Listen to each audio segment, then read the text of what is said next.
There we go. We're live. Hello, Suzanne. Welcome to Digital Fortress. Thanks for being on the program with me and Stephanie as well. How you doing? Good evening. Good to Right. be here. Yes, it is. And thanks for being here, both of you. And hello, everyone who's out on YouTube right now and in the chat. I'll come back and check with chat later. Hello, Kaizen Crypto. Good to see you here. And so, what I wanted to let everyone know is we're doing a back to basics video tonight. You know, some of my original Digital Fortress videos were the basics of Cardano, mostly Cardano, basics of crypto, how to use a ledger, how to use a Trezor, and early on stuff. And I figured, it's time to go back to the basics and have a conversation with some people about the basics of crypto and introductions to crypto. And before we go into that, Suzanne, can you tell me a little bit about yourself, and then Steffi will tell us a little bit about herself. Can you tell us a little bit about yourself, please? Sure. My career, I'm sort of semi-retired actually. In my main career, I was a developer. I did that for a number of years, a business analyst. I wrote a lot of requirements, was a developer, full stack developer, front end, web. And I ended up being a better communicator than I was a coder. So I ended up spending a lot of time being a liaison between the business people and development types, really nerdy types. And I can speak both those languages. I can go toe to toe with the nerds and love them. I still consider myself more on the nerd side, but I can do the business stuff. And so you'll see me on both sides of the fence. Um, at this point in my life, I cashed out my options and got out of there because that's a hard life. There were many years where I worked like 18 hours a day, just because anybody who writes code out there knows it's addicting, and I loved it. Really miss it. But for my health and well-being, I kind of had to let that go and move on to just other things. And at this point in my life, I've got a lot more time to spend on things that are awesome, like crypto. That's good to hear, and thanks for the background on that. Stephanie, tell Yeah. us a little about yourself as well. So my background is completely different from the crypto developer world. My background is in biochemistry. I worked for the FDA for a little while after school. And then life kind of took me out to working at a startup company in California as a research scientist there, doing medical research and working in this really interdisciplinary environment with different engineers, mechanical engineers, electrical engineers. We all had to work really closely together to develop new technology. So this is what inspired me to go back to school for engineering. So that's what I'm doing right now, All right. biomedical engineering. Yeah. Cool. Thanks, Steph. So, two very technical savvy people, very well experienced, and also she's got some experience in industry, like putting together some biochemical related something or other stuff. All right. So we're going back in. We're going to go back in time for a couple of minutes here. Go back to the time where before you got into crypto. Okay. And what we want to do is offer people a view from an outsider looking in at cryptocurrencies, a new person, so to speak. How did you first hear of cryptocurrencies, and what was your first impression? Suzanne, if you would like to tell us what you think. When did you first hear about it? How did you first hear about it? What was your first impression? I can't remember how I heard about it, but it was way back in the beginning. Um, Boy, I'd be guessing. Um, but I knew about it way back when it first, hit the scene back in 2009. And I remember thinking to myself that I should look into that. And, of course, famous last words, I didn't for a number of years. I think it was 2015 when I really started poking around in there. I didn't buy any at that time, but I started following it, following the news, following what people were saying about it, that kind of thing. And it wasn't until early 2017 that I started to buy Bitcoin. Um, but in terms of getting into it early, missed that. But it was probably just through social media or Reddit. It was probably Reddit where I was starting to follow that. Cool. And Steph, what Yeah. about you? So for me, I remember thinking, wow, my super smart brother is mining Bitcoin. Whoa. um, that was, I don't know, when was he doing that back in, was that in 2009? That was no, it wasn't in 2009, and they weren't actually like mining Bitcoin, but it was various various items. This is my perspective. Yeah, from her perspective, yeah, it seemed like it was 2009. I'd say 2000, maybe 14, 15, 16 time frame, and yeah, around that time. Yeah. 2014, 2015 ish. Yeah, and then I came back to this area to go back to school, and I was like, wow, now my dad's doing YouTube videos. That's cool. That's a fun hobby.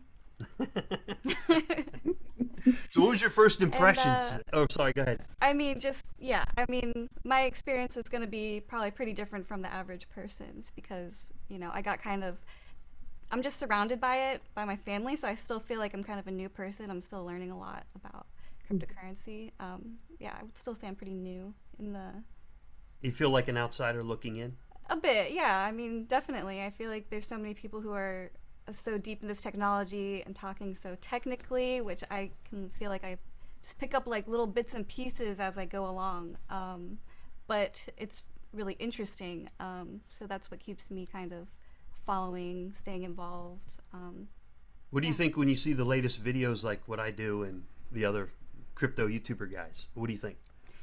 I'm actually surprised at how much like kind of drama there is in the because it's a community-based economy, right? It's like it's based on people keeping it running, Yeah. So it's interesting, yeah. So what were your first impressions of cryptocurrencies when you first heard of it? What kind of stuff did you read in the news, friends, family? What was going on there? I remember the first time I heard about it or thought about it. I even remember the moment. The thing is, I don't remember what I thought after the moment. I just thought, that's something in the circles that I was in at the time, right, with those folks. That's something that I would have talked about. However, at that time, I had already left the corporate world at that time. And I was freelancing for myself. And, I think honestly what I did is I said to myself, I got to get back to that, right? I just made a mental note, but didn't really dig into it. I just knew it was in the circles that I was in, and it was on my list of stuff to look into. But I was so busy with my own firm at that time, design firm, and didn't do it, right? It's just like, why? How much was Bitcoin when you first heard of it, and how much was it when you actually got some? What was the difference, and what'd you do? It was in the tens of dollars. Yeah. let's not go back there. We're talking 2011-ish, 2012. Yeah, it was way in the beginning because it had hit the news, I think.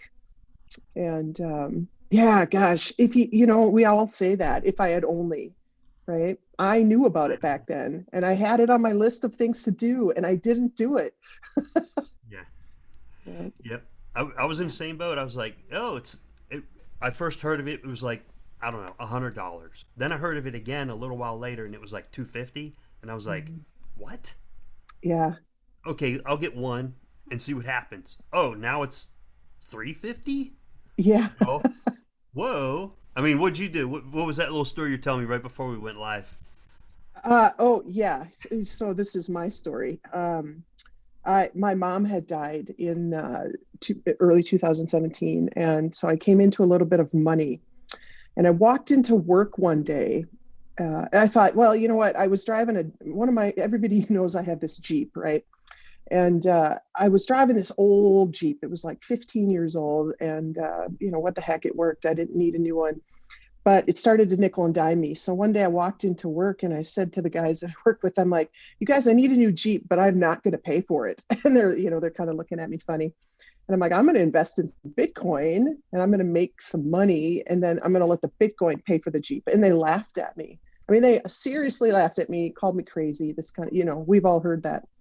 And so I put some money in Bitcoin, and it was right about October of 2017, where I put that money in, and I had no clue what was coming. Nobody had a clue, but I propped my phone up on my desk, right? And I worked in a kind of an open area, people come and going.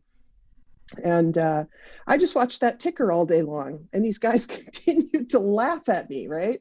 And I'm like, you just shut up, I'm making some money here. Well, suddenly it starts going up, and I'm like, hey, this is going up, right? And then they're hovering behind me a lot more often.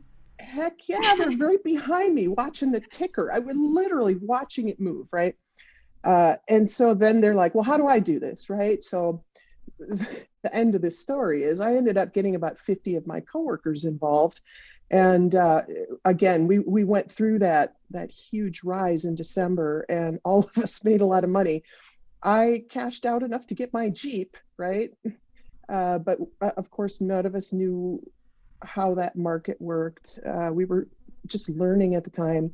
And so most of us did not cash out enough.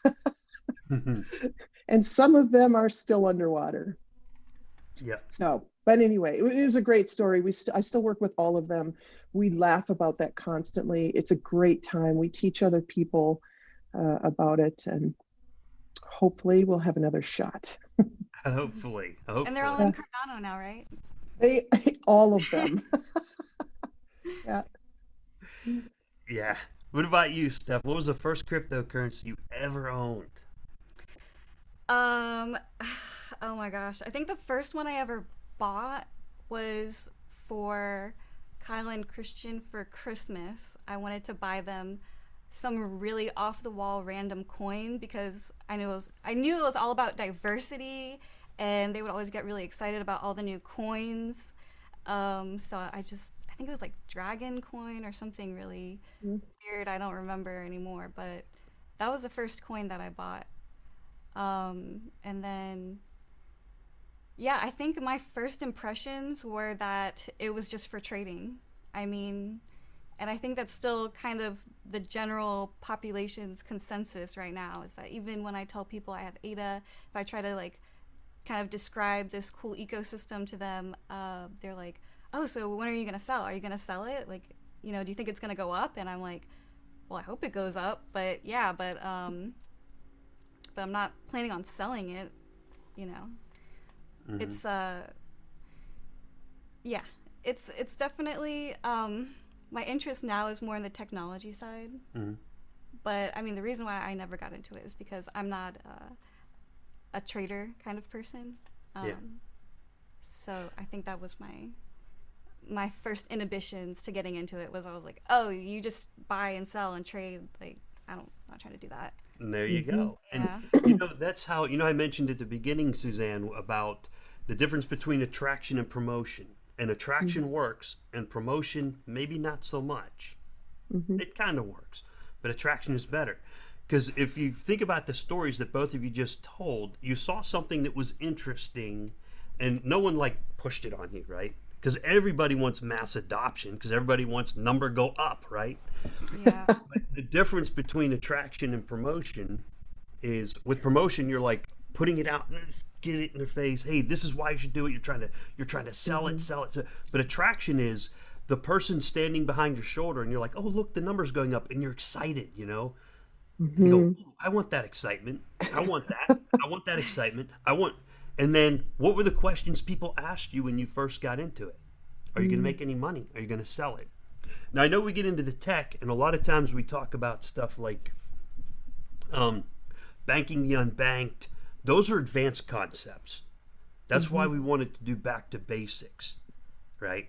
And, number of transactions per second, and immutability, and code is law, What does that, how am I going to sell cryptocurrency to people if I go, hey, code is law, buy my cryptocurrency? Do you guys want to buy it now? Probably not. You know what I'm saying? So that was the key with back to basics. So you guys, you learned about cryptocurrency, you heard about it, you started to get involved with it, you got your feet wet, you got some of that. What was the biggest barrier to overcome? What was the biggest hurdle to make that leap and say, yeah, I'll actually get me some of that? Or was there no barrier because you're techno savvy? What do you guys think? Yeah, in 2017, when a lot of us got in and were starting to buy, it was still tricky. I had to make many, many calls to my bank, the fraud department, to keep me off the fraud list. Honestly, it's so hard getting money in. And you remember at that time, people were using credit cards, right? Um, it was difficult there. And then, there's this learning process that every new person goes through around passwords and two-factor authentication and keys and how to secure this stuff, to say nothing of the phishing, that happens, and the scamming, that kind of stuff.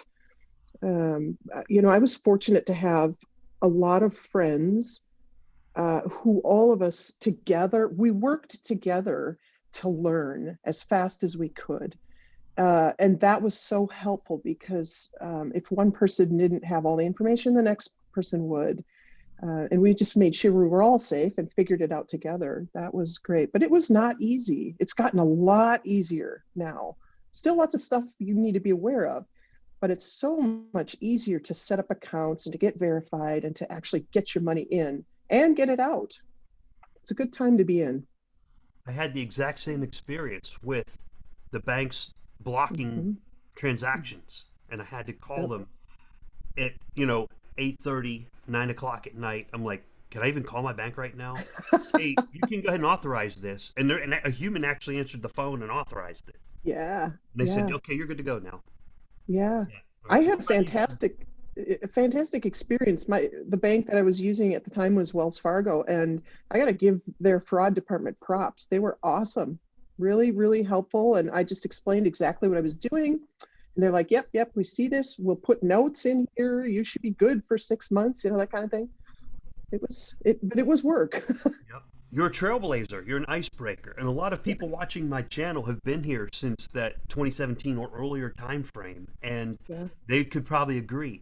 Hmm. And when you think about it, what what gets the most adoption is people talking to other people and saying, "Hey, what is that, and how does it work?" Because I learned the most with one-on-one. Okay, you look it up online, you do some research, you figure this out. But when you talk to another person, Hmm. personally one-on-one, that's when they really seem to pick up on it, right? And Yep. I've personally Yep. trained a few people, but I didn't. I just basically, they asked me. They said, "Hey, how does that work?" And I said, "Well, I can show you if you want to go meet at the cafeteria at the food court, and I'll break out my laptop and show you how this works."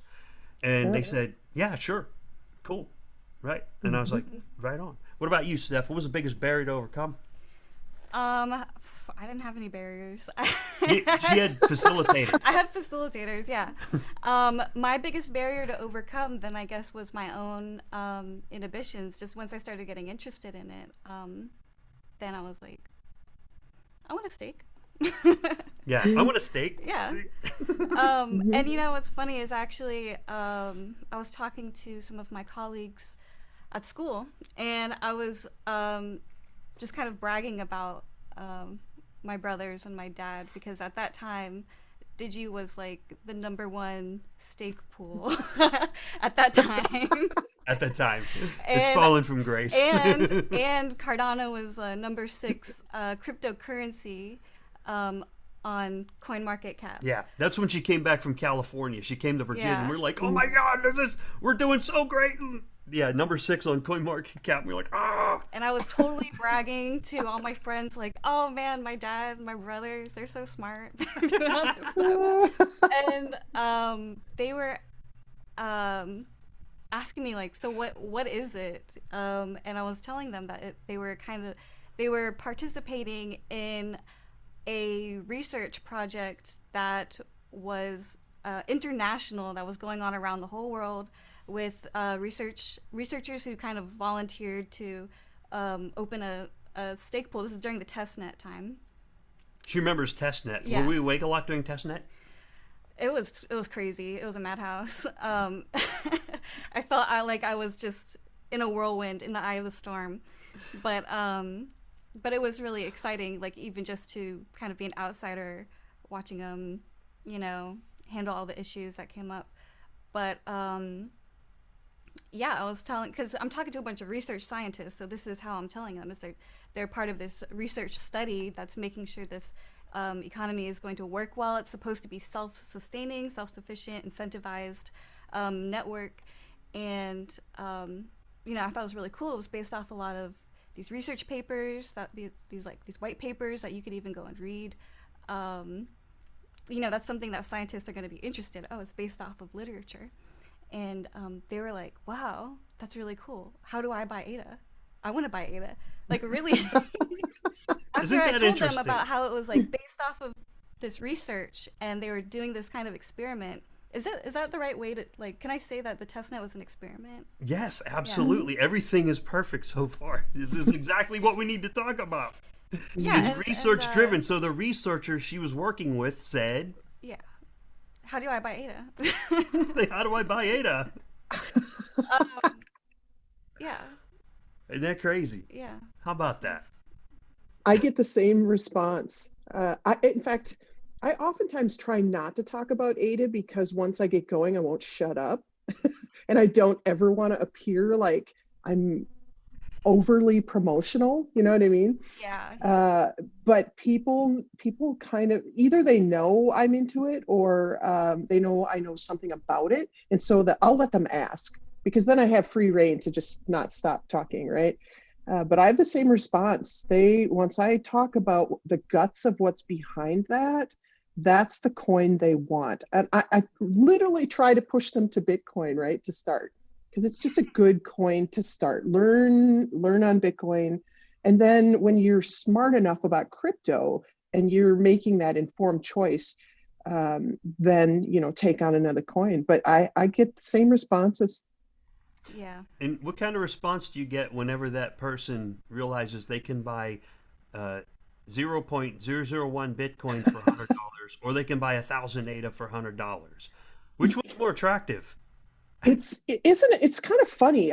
Do you run into this too? People don't understand that you could buy like small amounts. Correct. You can buy less than one. Okay. Yeah. That's another new person thing that when people first need to understand it, because what's the typical monetary denominations? Okay. For the US dollar, it's $1, or you go 2 decimal points to the right of the dollar, right?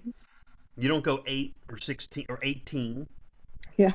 Fortunately, ADA is only 6 zeros after the decimal point. Much better, much improved. Mm-hmm. For a new person, that's daunting. Mm-hmm. But why is that? Okay. But for an engineer, they might say, oh, you just moved the decimal point. And people are like, what? Yeah, it's for whatever reason, it's I guess it comes out of the stock world where you have to buy one share. You can't buy a half share. Well, I suppose with Robinhood now that's kind of busting that up. But yeah, a lot of my friends are like, well, I can't afford one Bitcoin. I'm like, you don't have to. And then once you tell them you don't have to, then it becomes more amicable, right? Yeah. Then they get interested. Bits, right? Okay. Mm-hmm. Yeah, and it does make more sense, but it takes that introductory conversation. Mm-hmm. But if I came to you with a research paper that talked about ZK snarks, are you gonna like my ZK snarks discussion? Well, I probably would. Okay, you would. How about you? No, I'm curious. What's a ZK snark? I don't know. I'd have to go ask one of these guys. You've surrounded yourself with the wrong women, Rick, tonight. We're actually interested in that stuff. Yeah. Yep. But I mean, what I did was I told them to watch YouTube videos. Oh yeah? Yeah. They were like, how do I buy ADA? And I was like, I don't feel that I should be responsible for telling you how to handle your money. That's too much responsibility for me. So I'm going to show you where you can find a lot of information. Mm-hmm. Yeah. Yeah. We really have to encourage people to be responsible, right? A lot of people hear the hype and they know they've got an idea that this is a big deal and they want to get in easily and they don't want to pay attention to the things they really, you and I know that they should pay attention to. And so I have increasingly been less giving about advice about how to do all this and expecting more responsibility from their part, to do that because it's absolutely required, right? Yep. All right, so what was your, first introduction to crypto? What are the barriers to crypto? Where are you at now? Where do you stand today? Do you feel like you have reasonable knowledge of cryptocurrencies? You could explain it to other people, or where are you guys at with that? What do you think? I feel that my knowledge is very insufficient for where I want it to be. I mean, because the Insufficient. more, yeah, I mean, the more you learn about blockchain and its capabilities, the more you realize that you don't, how little you know. Like any science, I guess. The more you understand it, the less you Yeah, realize you know. yeah. You realize there's a bigger picture. Um, And it can do a yeah. lot more than just money. Yeah, it's a lot more than just money. Yeah. That's kind of something that's pretty interesting to me.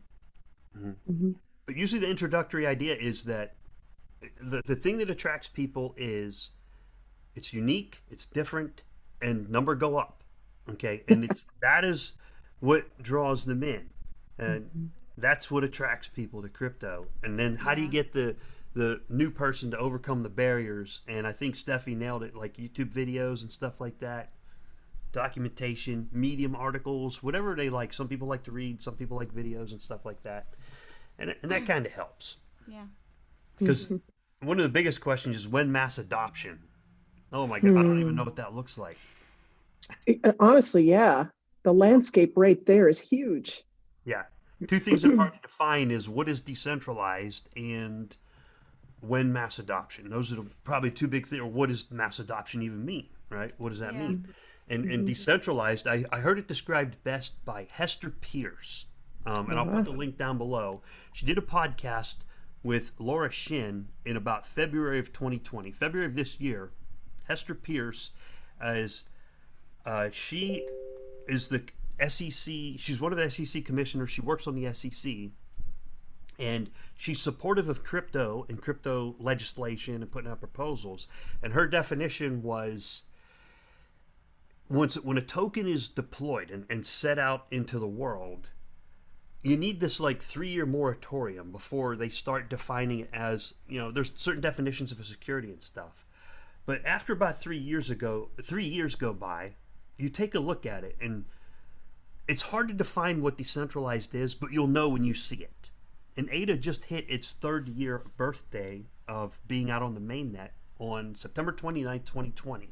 So ADA just kind of rolled past that date, and it will just kind of start getting out there into the decentralized state. And I thought it was great. It was a nice coincidence to have that right after or during ADA's 3rd-year birthday, it was in the decentralization process.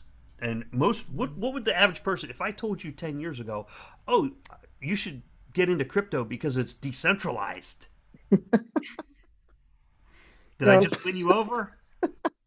no, It's no. immutable. Yeah, You no. can't double spend it. Did I just win you over? Mm. How We about had number go no up? context. You There like was number no go up? context. Yeah, There's no context. yeah. So yeah, so I just wanted to get people talking about and thinking about back to basics. You never know when a bull run's going to come. I don't know when. I know in the last bull run, people got burned. Mm-hmm. They didn't hear about it until you never know when a bull run's going to come. You never know when it's going to end. Some people do. Some people are smart. Never do financial advice because I don't know, right? Mm-hmm. But how do you explain it to people when they get interested? Because they'll hear about it in the newspaper. I have an old friend of mine from many, many, many years ago, and I only hear from him periodically. You know, the kind of friends you'll cross paths every 3 or 4 months. You'll chit chat every couple of months. But anytime he sees number go up in the news or on Forbes, that's when I get a text or a call. Hey, number go up. Yep. What's going on over there? I'm like, Yep. that's a different number. That's not the number I have. I got a different one. The number didn't go up yet. Yeah, that's right. Our time's coming. Our I time have a is. few of those friends too. Yeah, Yep. yeah.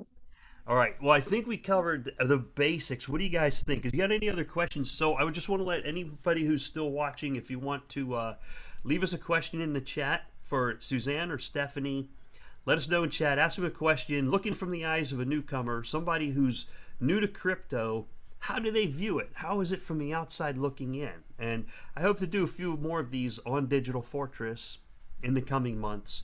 The back to basics type videos and the fireside chats where we have people talk about how do you look at it as the outsider, right? How we talked about at the beginning, and you're like, yeah, I was like an outsider, and then looking at all this stuff, but now you feel a little more comfortable,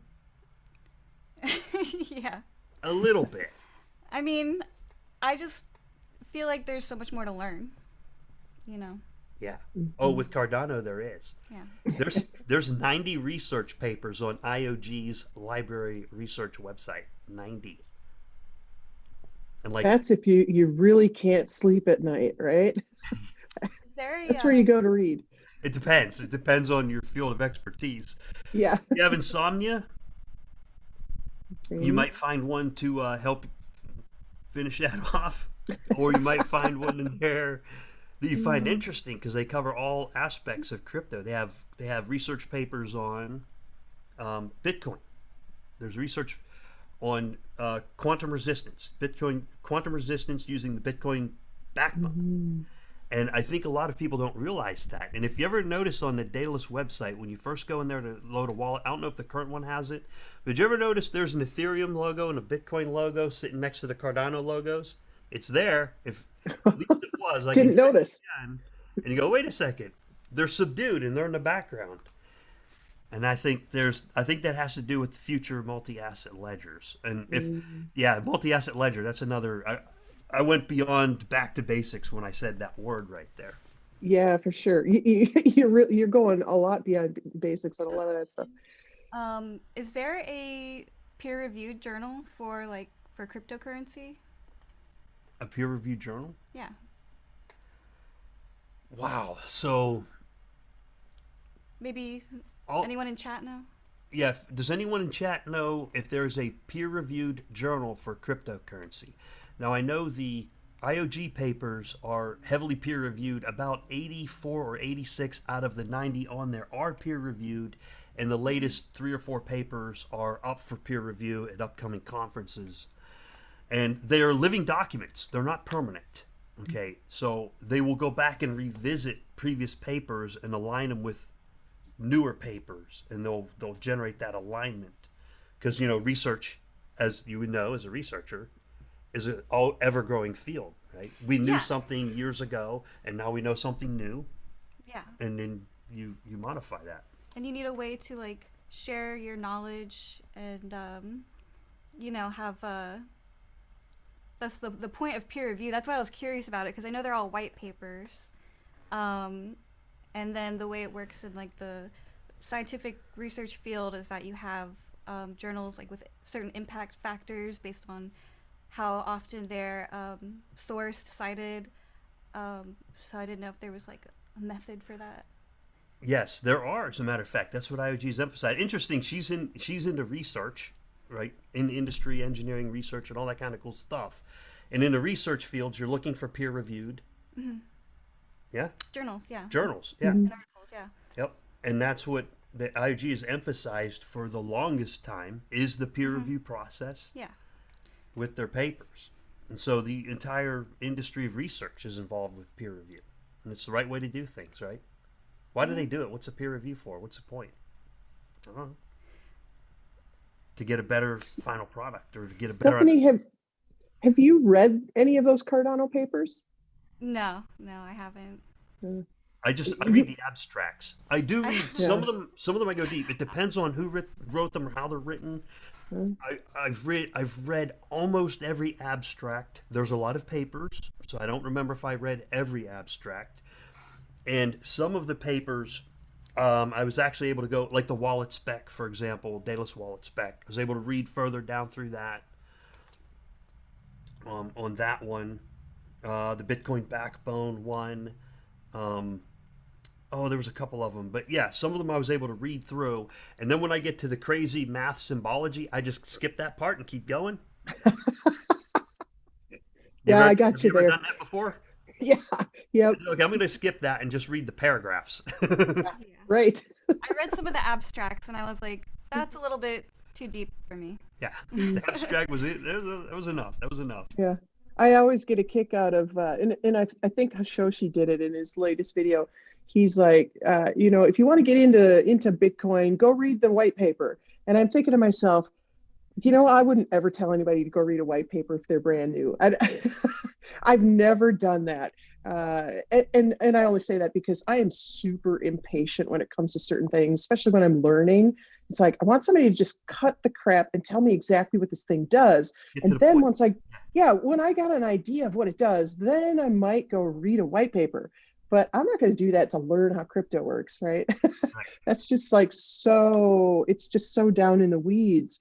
And I think new people would fare better if they, just got a higher view to start. Yes, I Mm. know people who are plumbers and auto mechanics, and if I said, "Oh, go read a white paper," they'd be like, "White paper? You wipe? Did you say wipe paper?" Right. Right. So Right. you and Yeah. and although they're great, you got to have them, and I get what they are. I mean, I've had research white papers in the field where I work, and yeah, so you got to kind of help people with that. And another one is do your own research. Well, with Mhm. new people, their version of research is they're talking to another human being. Yeah. It's research. Yeah. They say, "What Yeah. do you know? What can you tell me?" And then Hmm. once they start to identify with it, or at least show a little bit of interest, then maybe they'll go on to the white papers and stuff like that. But Yep. a good Yep. YouTube video is always great, like Crypto Dad's channel. And now we have lots of YouTube channels in Cardano, lots of Cardano YouTube channels. And point your friends and family to that and say, hey, this guy over here, that lady over Mhm. there. We got so many people in Cardano making YouTube videos now. There's something for everybody out there. Mhm. There's something for Definitely. everybody. Yep. Yep. I do that too. I send links to all my favorite YouTubers to make sure these folks just start watching this stuff. And you can't tell people there's so much stuff out there that you could give them, and you don't have to worry about whether you got the right stuff or enough stuff. Just get them moving, because if they don't find the interest, they're not going to learn anything anyway. They've just got to find it within themselves, and then some of that stuff will lead them to the next stuff, and they'll pick and choose and eventually have their own bundle that they're going to share with other people. You're right, there's a lot out there. There is. And I think Mhm. that's a good summary to wrap up on. So we'll get wrapping up. Let me check chat for any questions real quick. Let's see. Are there any? I don't see any very specific questions in there. A lot of folks. Thanks everyone for joining us. I appreciate it for y'all being here. Gene Pasker asked, "Where's Papa Carp?" Just delegated all my to him. Yeah, that's fun. Papa Carp, Pull Ticker Love, Pull Tool. He runs Pull Tool. He's got Oaju and Lieb also coming up online. And so support Pull Tool with love. Give him some love over there. All right, Ada Frog, Kyle's here. King Cardano. Okay, so King Cardano, he reminded me of something very important we've got to wrap up on because there's no other questions in there. All right, so if you're building a brand new cryptocurrency and you're going for a number, what number are we going for? We are going for number one, baby. Number one, right there. That's what I'm talking about. We're going for Heck number yeah. one. Number one in decentralization, number one utility, number one easiest to use, number one Hmm. maximum transactions per second, number one interoperability, number one multi-asset ledger, number one research, number one across the board. And you know what happens? Maybe it's someday, not financial advice, number one on CoinMarketCap. That's always nice too. That might come later on after we get number one on everything else, because that's what we're doing. I like this plan. Suzanne, thanks for joining us. I'm going to stop the live stream, so feel free to hang out when we wrap up here. And thank you, everyone who's joined us here with the chat, Fireside Chat at Digital Fortress, with Suzanne and Stephanie. Thank you both for joining me here with my goofy videos. I Yeah, appreciate thanks it. for Always a having me. pleasure. All right. Y'all have a great night. We're going for number one.